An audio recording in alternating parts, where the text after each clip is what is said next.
अस्सलाम वालेकुम दोस्तों असलम सानी चैनल पे एक दफ़ा से खुश आमदीद। दोस्तों, सलाहुद्दीन अय्यूबी कहते हैं, अगर किसी कौम को बगैर जंग के शिकस्त देनी हो तो उनके नौजवानों में फहाशी फैला दो। ये बात बिल्कुल दुरुस्त है।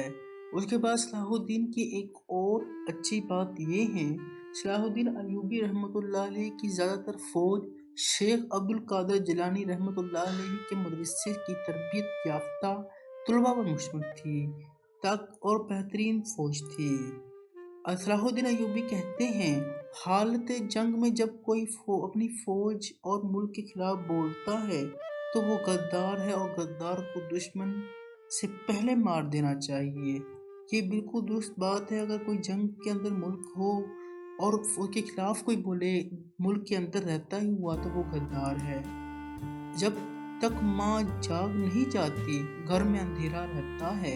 बिल्कुल दुरुस्त बात है। जब तक माँ जाग नहीं जाती तब तक घर में अंधेरा ही रहता है। चार्ली चैपलिन कहते हैं, अगर आप एक ही लतीफ़े पर एक से ज़्यादा बार नहीं हंस सकते तो एक ही दर्द पर इतनी बार क्यों रोते हो। ये बात तो बिल्कुल दुरुस्त है कि अगर आप एक ही लतीफ़े पर ज़्यादा बार नहीं हंस रहे तो क्यों रोते हो एक ही पर। तो यहाँ पे तक कि हमारा वीडियो अच्छी लगे, चैनल को जरूर सब्सक्राइब, लाइक और शेयर कर दें ताकि इस तरह की वीडियो आपको मिल सके। Thank you very much. अल्लाह हाफिज़।